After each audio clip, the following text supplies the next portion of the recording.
Party Hive Creations, and today I'm going to do a video on how to find good images for party invitations or flyers or posters or whatever it is you're trying to make with Photoshop using Google. So first, you've got to have an idea of what it is that you're wanting. For this example, I'm going to start off by typing in dinosaur.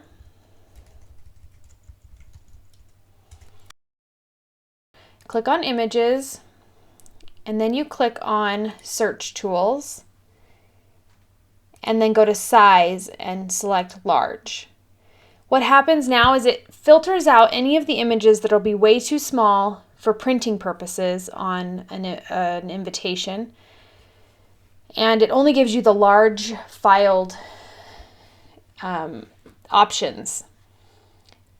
And that way you're not finding, oh, this is a great picture of a dinosaur, and then you can't even use it because it's too small. So as I'm looking here, this T-Rex one looks pretty good. Scary enough for a kid to be excited about, but not too scary and gory. So once you click on it, you need to go over here on the right and select View Image. And this will take you right to the page where the dinosaur image is all by itself. If you just click on the image, like I'll show you, this opened it in a new window, but if you click on this image, it takes you to whatever website it found it on, which then you have to figure out where it is. It looks like it might be right here. It can get a little bit messy. So I like to just click on View Image. And then you'll see that my cursor turned into like a magnifying glass that shows you can zoom. So if you click on it, that makes it as big as it is. And then you can right click, save image as. I'll just save it as they have it called, Dinosaur 2, to my desktop. Okay, and then I'm gonna look for another one to show you. Do princess. Now, once I've selected in my search tools that I want a large image only shown, as long as you're typing stuff in here, that's all that's going to come up, which is really nice. Okay, so as you're looking here, there's a bunch of princess pictures. If you want to get specific on a princess, you can type in the particular princess's name. But this looks like it covers just about all the Disney princesses. So I'll go to View Image, right click, Save Image. Okay, and I'm gonna get one more. I'm gonna do dump truck. Okay, now I'm gonna show you some of these pictures. Like this looks like a good one, this clip art one. I kind of like this. I am gonna save this just because I think this is a good one. Save. Okay, examples of bad pictures to use on an invitation. Here's a real live dump truck, but when you click on it, if you imagine putting this on an invitation, it's got a very cluttered background. You'd have to do a lot of work to make it look good on a birthday invitation. So I'm not a big fan of this kind of stuff. I tend to go for something that has a solid background, so white, or even this turquoise one down here is fine because you can sometimes change the background color, which I'm going to show you with this one dump truck I saved already. But some other things you do need to be aware of when you're searching for images is that there's a lot of images that will pop up that are from Shutterstock, which is a website that sells images. So you can't use it because if you'll notice it has a Shutterstock watermark all across it. So you don't want to use those ones, although those tend to be some really nice images because, yeah, they're worth paying for. So I usually skip over those ones if I can. Sometimes if you're looking for an image, you may just want a silhouette. You may not even want a full-on picture. You just want a silhouette. So maybe you type in ballerina silhouette. And look, you get a bunch of beautiful images here to choose from. This one looks really pretty. I'm going to do one. Dreams Time is another one, kind of like Shutterstock. I'm going to do this one. And I'll save it. And then I'll kind of show you. I'm going to change that name so I remember what this picture actually is. Okay. So I'm going to be done with Google for a minute, and I'm coming here to Photoshop, and I'm going to go ahead and bring in all these images I saved on my desktop. Okay.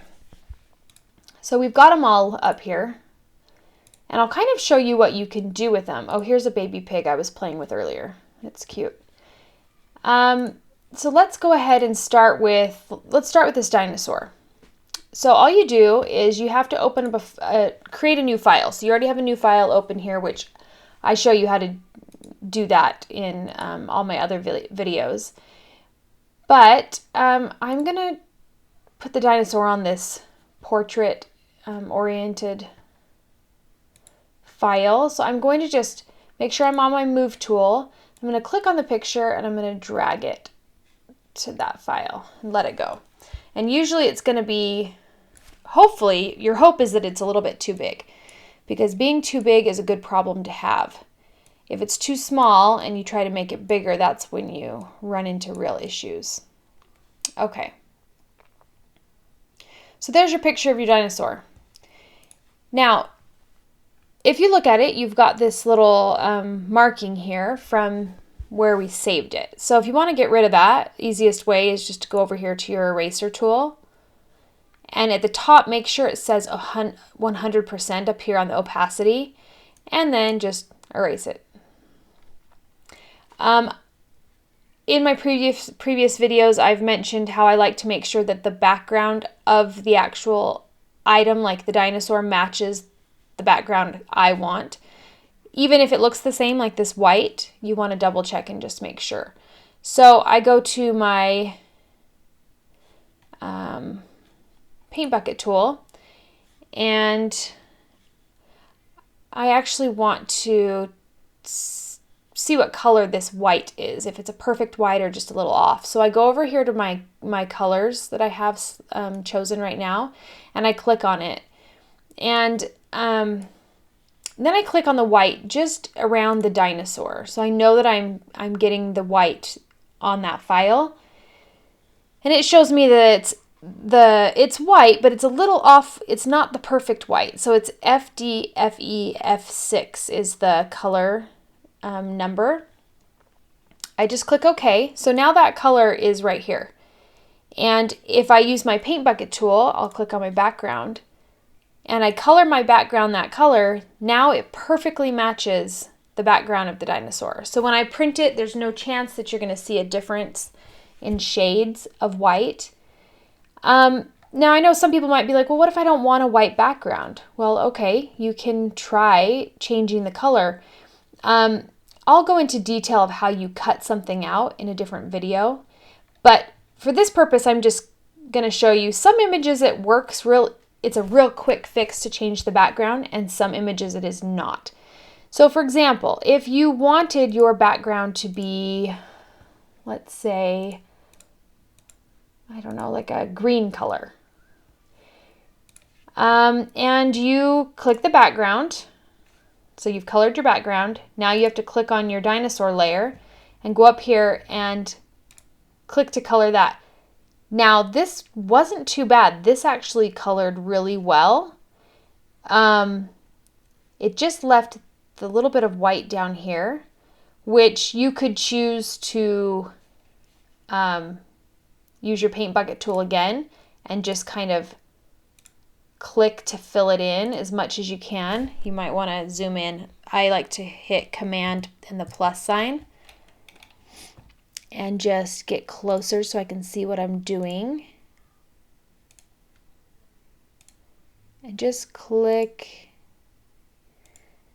Oh, okay. You may not have noticed that subtle. It missed what I wanted to click on and it recolored the background again. See if I show you what it did. it takes away a little bit of detail on the edges, and I don't like that. I like that sharp line on the edges. So I just click back on my history to undo that. And just continue on and get it just as close as you can. Oh, it did it again. See, I just kind of mess with it. Okay, it looks like maybe those pieces won't fill in with the paint bucket tool. So you can take your brush, and I like to make sure that the hardness is 100% so that it's got a real clean edge when I use my brush tool. And I like to zoom in closer even. And this is where you can just click and try to remove as much of that as possible. And you can be as precise as you want, or you can kind of leave it. It really depends on how perfect you want it. Sometimes you'll see these little lines kind of around. I'm kind of like dragging and clicking, painting over some of these lines that are left after using the paintbrush or the paint bucket tool. Okay, that looks pretty good. Now I'm going to do Command and the minus sign. And there we go. That's about as good as you can get with that dinosaur cut out. And you didn't have to do a lengthy thing where you cut out all around it, because there is a way to do that. This one worked. Now, let me show you a different example. If I'm going to use this file that I have and I were to drag this baby pig, you just click and drag it. Okay, he's too big, so I need to make it smaller. Okay, say this was for a birthday invitation or a flyer of some sort I was doing, and I didn't want the background. I wanted like a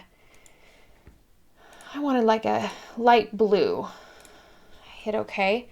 You get your paint bucket tool and you change your background, and then you click on your pig layer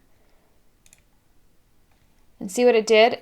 It painted too much into, oops, I did it twice. It painted too much into the pig. And the reason it's doing that is because this is not a really sharp, definite line up here. It's a really bright white background, and the pig, it's got a really bright hue to it. And so it just, the blue, it doesn't know where to stop. So it just kind of keeps going in the pig. So that's not going to work. So in this case, we would have to use a different method of cutting it out. But that gets a little bit more time consuming. So then you just, usually if I have a pig that I really want to use and it won't cleanly color the background, and I'm not too concerned about having a blue background, I just want blue on my invitation somewhere because that's part of my color scheme or something, then I'll just leave the background white and I'll type, you know,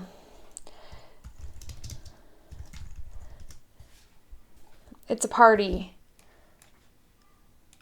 with that blue color, and just add it in that way instead of worrying about making the whole background blue. And I'll just have a white invitation because I think this pig picture is really, really cute. Now, if you weren't so hung up on the pig picture, you could go back to Google and search baby pig and see if there was another pig picture that would cleanly color the background without you having to cut it out. But I just kind of weigh out my options and decide what would work best for my intentions. Now this is the nice thing about a silhouette. So let me just go back and let's just pretend I never put the pig on there. Let's go to the ballerina. Click and drag it. Okay, this silhouette, this can be changed any color you want. So say you wanted this white background, but you wanted the ballerina to be like a pale pink color. You choose it, make sure you're on the ballerina layer, and you click it. And usually, in most cases, it will cleanly color it pink. For some reason, in this case, there's a couple spots up here that don't want to be so clean. So you can just come up here with your paintbrush tool or your paint bucket tool and fill these in. But usually once you do it one time, you don't really have to worry about it again. So say I changed it to this pink and then I'll see, I don't like how that looks. It takes away the clean line. So it was the same thing that happened from when I was showing you on the dinosaur thing. Okay, so that looks pretty good. You can't even really see that there's any leftover black back there. But then say you change your mind. Oh, I don't want pink. Don't want that light pink. I want more of a dark pink.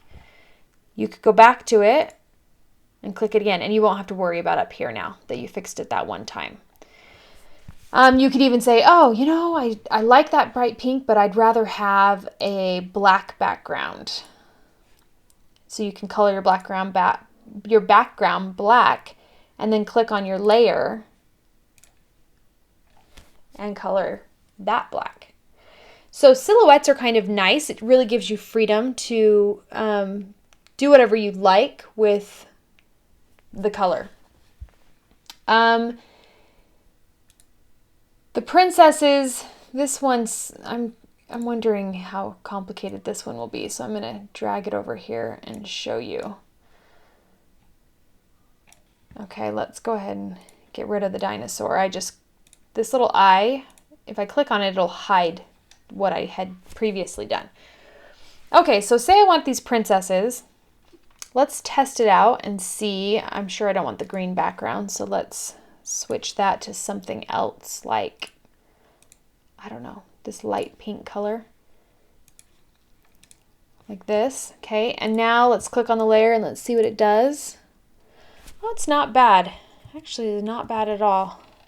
So I zoom in. Oh, now that I zoom in, I can see it took away Cinderella's sleeve and Sleeping Beauty's sleeve and part of Snow White's arm. So maybe this isn't one that I can change really easily. So this might be one that I say, okay, never mind. I'm just going to say, let's do this one white, like this backdrop. So I'll select the dropper tool on this and look, I've clicked here and it still shows me that it's 6 Fs. If it's all Fs, it's perfect white. So that's nice. And click OK. Go to the background and change it. And you create your invitation. This one, see how it's really, really clean, sharp lines? This one I could honestly even change the color of the dump truck if I wanted to because it's so easy. I'm going to click and drag this maybe to my, oops, that's not what I wanted to do. I drag it onto my ballerina file. I want to drag it onto this file. Okay, so let's just get rid of the ballerina. Let's size down the dump truck so it's not so big. And we have to change my background to, let's change it to the same color as this, which is also a perfect white. Okay, so I'm going to click my move tool and get this kind of sitting where I want it. Now, because it has such clean lines and there's no shadowing, because this is a clip art, this is cartoonish, it's much easier to change certain things about it. I could change this dump truck to be dark green. Let me get my paint tool. Dark green on the spots where it had the dark orange, and then I could do like a, let's go back to, then I could do just kind of a lighter green. Like that. So I could actually change the color of the dump truck itself. And you're not going to be able to do that with all of your images. The princesses, if it has so much shadowing and gradual changes of colors from dark to light that there's just no way to do that cleanly. But I will show you, if you go back to Google and I click on Princess Clip Art, it'll bring up different princesses, and some of these might be easier to change than others. So for example, I'll click on this one. I'll save it.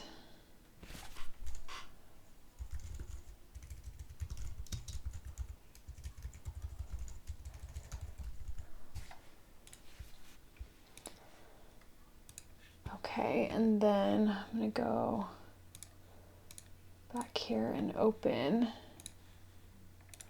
this file. Okay, this one, because it's such solid colors, it could actually be, a lot of it could be changed. So say you had a girl that had red hair and she wanted to have a princess party, but she wanted red hair on her princess. You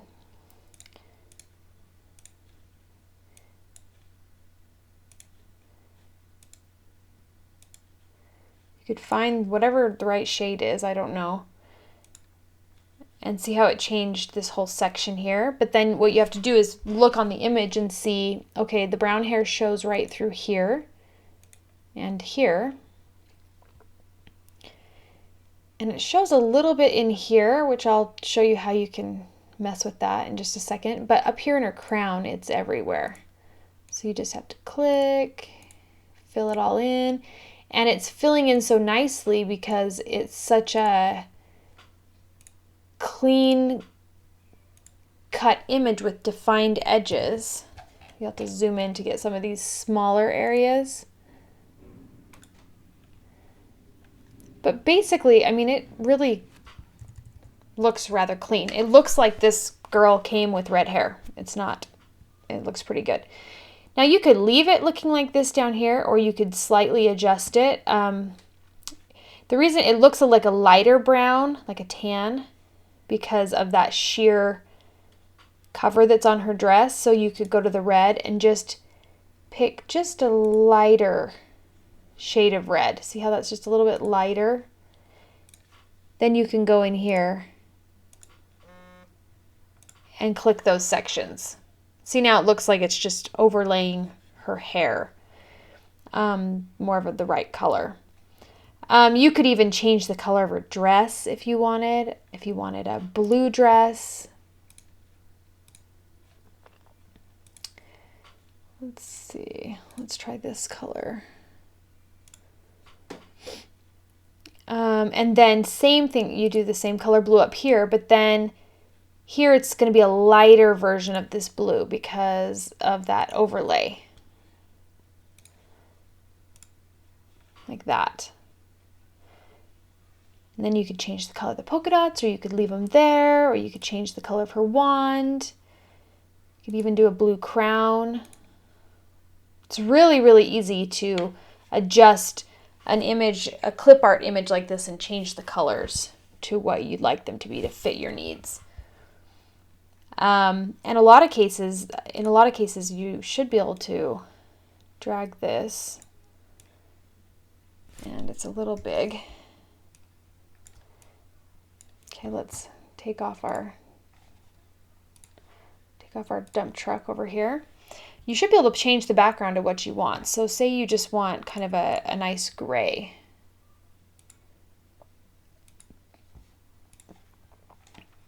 Get your paint bucket, color your background, and then click on your princess layer. And it should cut it out pretty cleanly. Just in the crown, there's a few areas.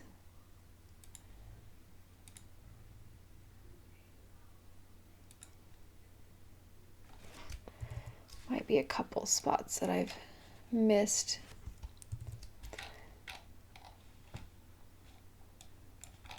Yeah, just this one right here that looks okay. But basically that, I mean, that's a pretty good, clean color change, and it's cut out nicely despite using the slower, more precise method of cutting out. So yeah, hopefully that kind of helps you in picking the right images, which ones to pick and which ones not to pick. If you have any questions or there's something that I didn't quite cover, ask it in the comments below. And if you like this video, make sure you subscribe and give it a thumbs up. And let me know what else you'd like to see. If there's any other more detailed pieces of information like this that I don't quite cover in my tutorials for specific invitations or cards, let me know and I can work that into another video at some point. Thanks for watching. This is Megan with Party Hive Creations. Bye.